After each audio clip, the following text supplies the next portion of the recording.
Hello everyone, आप सभी का स्वागत है एक बार फिर से आपके अपने चैनल यूपी एग्जाम गुरुकुल पर। जितने भी student Allahabad high court group C का पेपर देकर के आए हैं वो कमेंट बॉक्स में कमेंट जरूर करिएगा कि आपका एग्जाम कैसा हुआ और आपके कितने प्रश्न सही बन रहे हैं। आज के इस वीडियो में हम लोग बात करने वाले हैं Allahabad high court group C के कट ऑफ के बारे में, यानी कि एक्सपेक्टेड कट ऑफ के बारे में। और ये जो कट ऑफ है वो आप ही लोगों से पूछ करके बनाया गया है और खुद के एनालिसिस पर भी बनाया गया है। जैसे कि हमारे जो पेड ग्रुप के बच्चे हैं, जो स्टूडेंट हैं, उनमें लगभग 7 से 8 हजार स्टूडेंट हैं, जिसमें उन सभी से पूछा गया कि भाई आपके कितने प्रश्न सही हुए, इस सेक्शन में कितने सही किए जा सकते थे। वीक से लेकर के जो अच्छे स्टूडेंट है सबसे बात करी गई।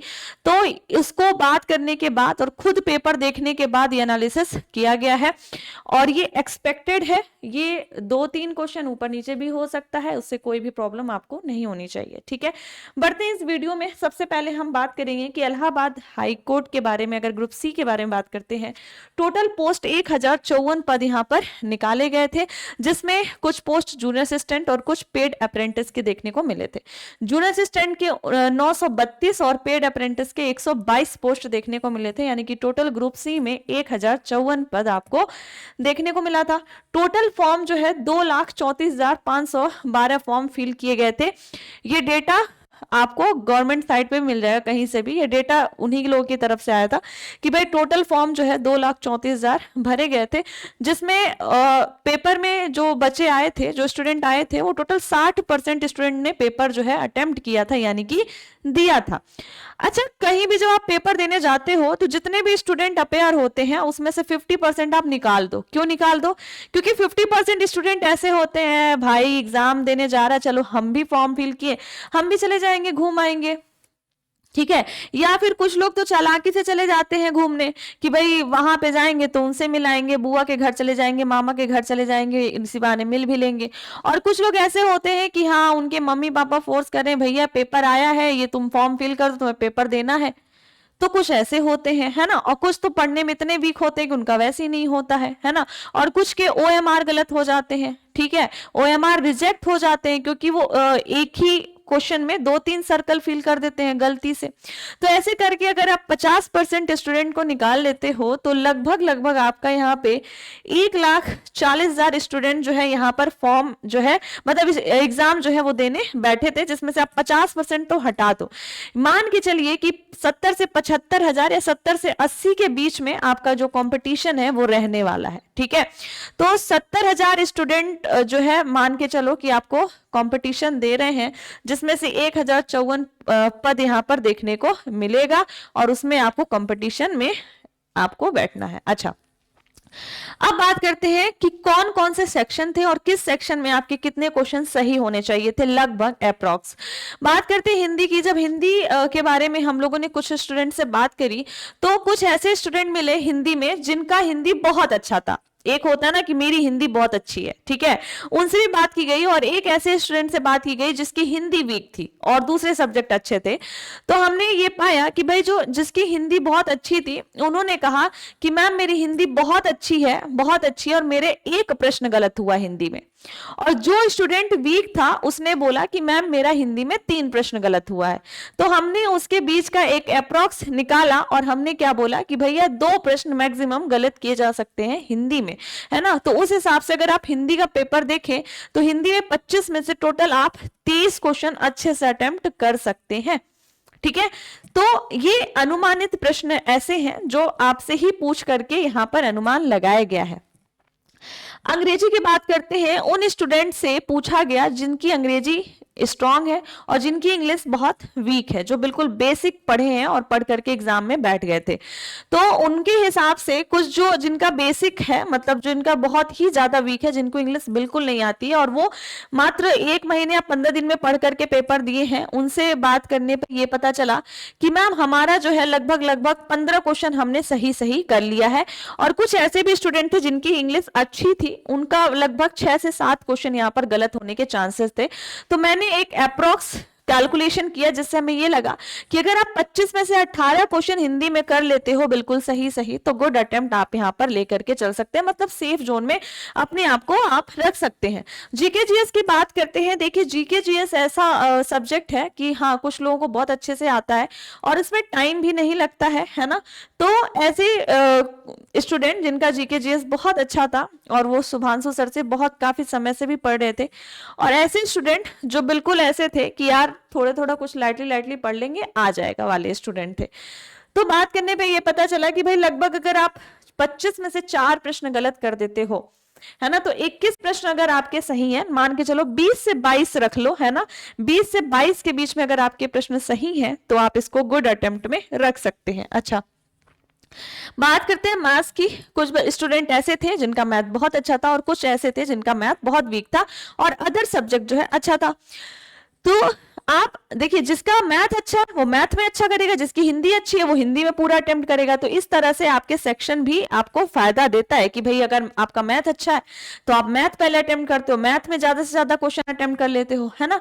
तो कुल प्रश्न मैथ्स में जो थे आपके 25 प्रश्न थे, जिसमें से आप 4 प्रश्न गलत कर सकते थे क्योंकि जिनका मैथ बहुत तुर्रम खा मैथ था उन्होंने भी बोला कि मैम 3 क्वेश्चन तो गलत हो ही रहे थे, आ नहीं रहा था, और जिनका मैथ बहुत वीक था उन्होंने बोला मैम 5 क्वेश्चन लगभग मेरे गलत हो रहे थे। तो एक अप्रोक्स मैंने निकाला कि भैया 4 क्वेश्चन आपके गलत हो सकते हैं मैथ में।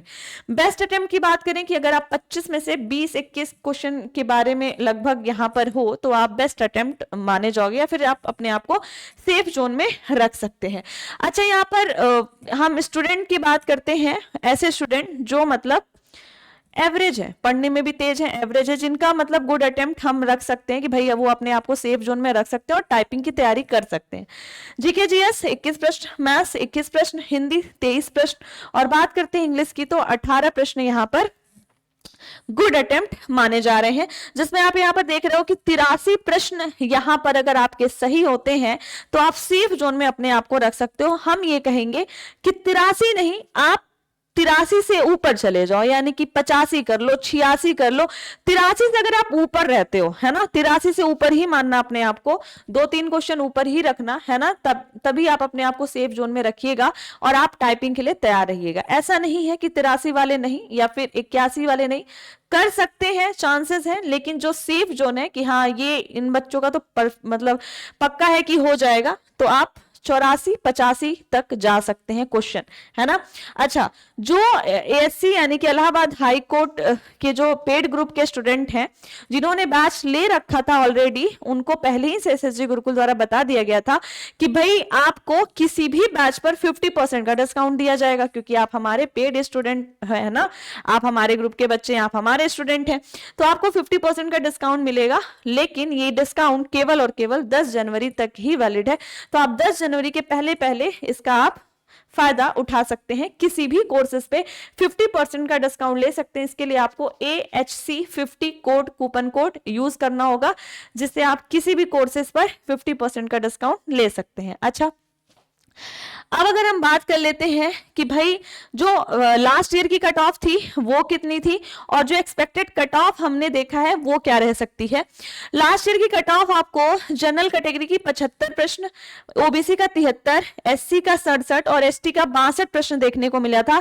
लेकिन कई ऐसे स्टूडेंट थे जिनका 75, मतलब कई सारे स्टूडेंट थे 75 कट ऑफ जाने के बाद भी 75 प्रश्न सही करने के बाद भी उनका सिलेक्शन रुक गया था। रीजन ये था कि आप बिल्कुल कट ऑफ के बॉर्डर पे, डेडलाइन पे थे ना 75, आप 2-3 क्वेश्चन ऊपर मानिए अपने आप को, जो एक्सपेक्टेड कट ऑफ है आप बिल्कुल बॉर्डर पे मत मानिए, आप 2-3 नंबर ऊपर ही रखिए उससे।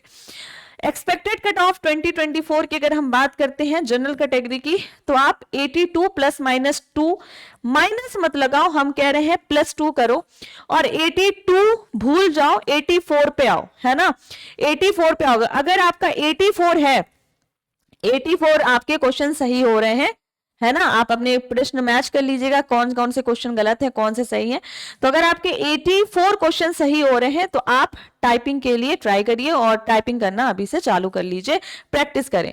ओबीसी 80 +-2, -2 तो मैंने बस लिख दिया है, आप +2 के ही बारे में सोचें, +2 सभी में +2 ऐड करें, क्योंकि कट ऑफ ज्यादा जाने के चांसेस इसलिए थे क्योंकि पेपर इसका बहुत ज्यादा इजी आया था।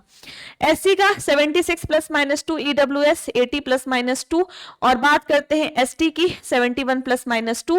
आप यहाँ पे देख पा रहे हैं एससी और एसटी के बीच में भी आप देख पा रहे हैं 5 प्रश्न का ही यहाँ पर हेरफेर है, तो इसीलिए हमने एससी और एसटी में यहाँ पर 5 प्रश्न का ही हेरफेर रखा है। तो बहुत ही एनालिसिस के बाद ये कट ऑफ जो है बनाई गई है। तो आप ये मान के चलिए कि अगर आपका 82 से 85 के बीच में है क्वेश्चन, और 85 से ऊपर है तो बहुत अच्छी बात है। अगर आपका 82 से 85 के बीच में आ रहा है तो आप अपने आप को सेफ जोन में मानिए और आप टाइपिंग शुरू करिए, है ना। चलिए अगर बात करते हैं फीमेल की, तो ओबीसी की बात करें, फीमेल की बात करें, डब्ल्यूएस, तो सबके कट ऑफ जो है सेम ही जाते हैं। ओबीसी डब्ल्यूएस सबके कट ऑफ लगभग सेम ही जाते हैं, ठीक है। तो यहां पर आप एक चीज और समझिएगा कि जूनियर असिस्टेंट और पेड अप्रेंटिस का अगर कट ऑफ की बात करें अलग अलग, तो बहुत ज्यादा कट ऑफ में डिफरेंस नहीं रहता है, 0.5 या 1 मार्क्स का ही डिफरेंस रहेगा कि अगर जूनियर असिस्टेंट का 82 गया है तो पेड अप्रेंटिस का 81 जा सकता है, बहुत ज्यादा डिफरेंस नहीं रहता है। तो ये बात आप अपने दिमाग में लेकर के चलिएगा, और आप कमेंट बॉक्स में कमेंट जरूर करिएगा कि आपकी कितने प्रश्न सही हो रहे हैं, है ना, और आपकी टाइपिंग कैसी चल रही है, ठीक है। चलिए तो मिलते हैं नेक्स्ट वीडियो में। आई थिंक कि आज की वीडियो आपके लिए हेल्पफुल रही होगी, तो इसको ज्यादा से ज्यादा शेयर करिएगा, लाइक करिएगा, चैनल को सब्सक्राइब करिएगा। बहुत बहुत धन्यवाद, थैंक यू वेरी मच, धन्यवाद।